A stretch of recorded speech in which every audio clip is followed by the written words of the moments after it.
you what I was reading in Leviticus chapter 23.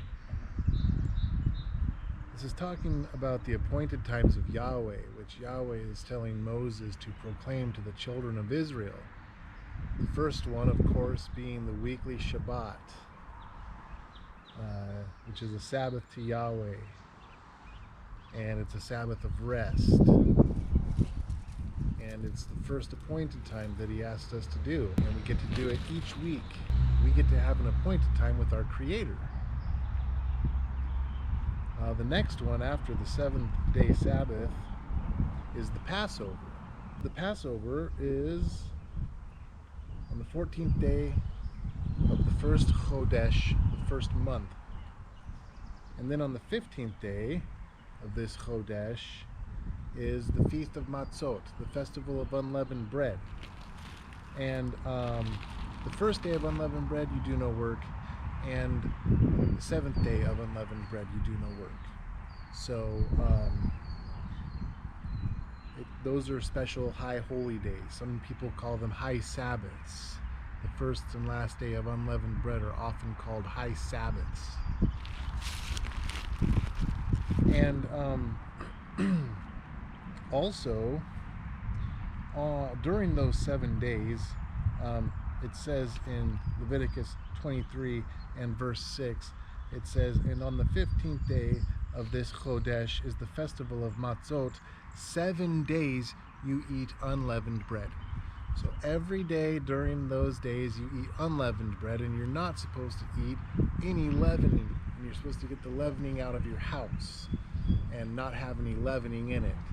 So that's why it's called the days of Matzot, or unleavened bread. And every single day of that festival, you need to eat unleavened bread on each day of it. It's a commandment. And then it goes on after that, after describing Passover and unleavened bread. Verse 10 says, speak to the children of Israel, and you shall say to them, when you come into the land which I give you, and shall reap its harvest, then you shall bring a sheaf of the first fruits of your harvest to the priest, and he shall wave the sheaf before Yahweh for your acceptance. On the morrow after the Sabbath, the priest waves it.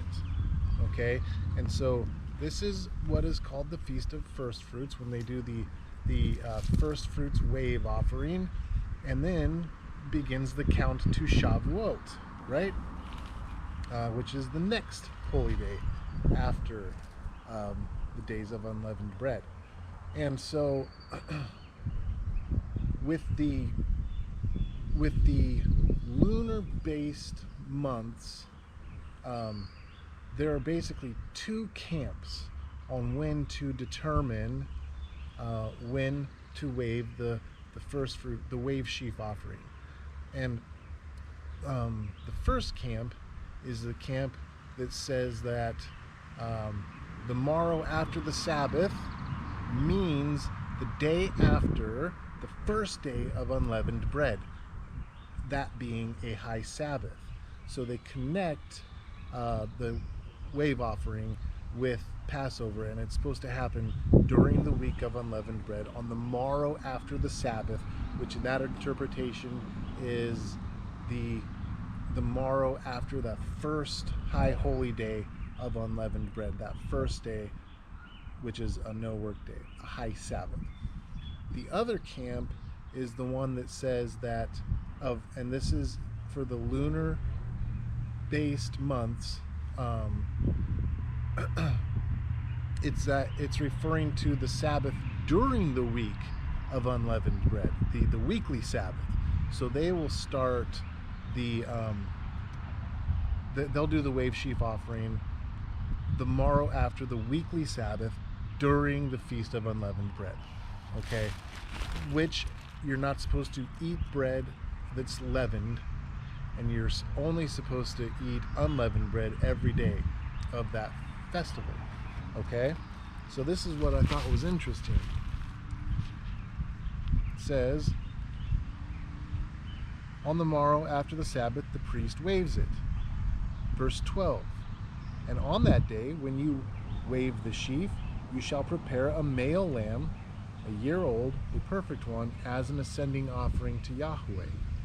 And its grain offering, 2/10 of an ephah of fine flour mixed with oil, an offering made by fire to Yahweh, a sweet fragrance, and its drink offering, 1/4 of a hin of wine. Now here's the verse that caught my eye, verse 14.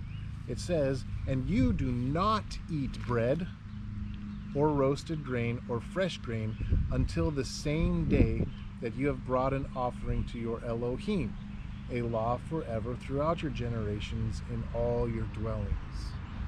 Now this seems contradictory to me if we're thinking about bringing the wave sheaf offering during unleavened bread, when you're commanded to eat unleavened bread every day of that week. But during that week, we're going to bring the wave sheaf, which we're not supposed to eat any bread until we bring the wave sheaf. Now here's one thing about this.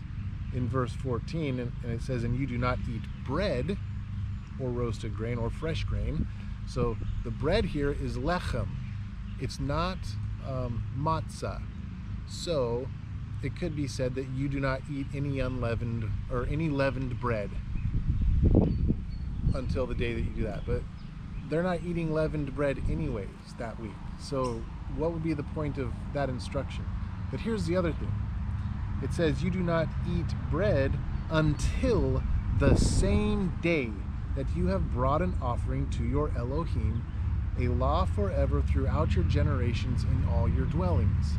Now my question is, why would he tell them to eat bread on the same day, lechem, leavened bread, on the same day that they brought their offering?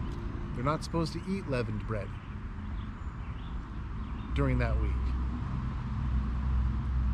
So either he's telling them to not eat any bread, which he just told them to eat bread every day for 7 days, or he's saying that they can eat lechem, leavened bread, on the day that they bring the offering, which is during the week of unleavened bread, when you're not supposed to be eating lechem anyways. So that's the conundrum. But here is the thing. The Zadokite priestly calendar doesn't have the wave sheaf offering during the week of unleavened bread. The wave sheaf offering actually comes the morrow after the Sabbath, after unleavened bread. So if this is the case, the Feast of Unleavened Bread on the Zadokite priestly calendar starts on Wednesday and ends on Tuesday, if you will. So that means from Wednesday, actually Tuesday night, till Tuesday the following, you're eating unleavened bread and no other breads, and you have to eat unleavened bread every day. Then after Tuesday, you have Wednesday, Thursday, Friday, and the following Shabbat, where you do not eat any bread until the morrow after the Sabbath, when you bring the wave sheaf offering, and on that day you can eat lechem, and you can begin the Omer count to Shavuot. So within the context of the Zadokite priestly calendar, this verse and these instructions all make sense. For 7 days you eat unleavened bread, and then for 4 days you don't eat any bread at all until the wave sheaf offering. So that's what I found out today that I thought was interesting.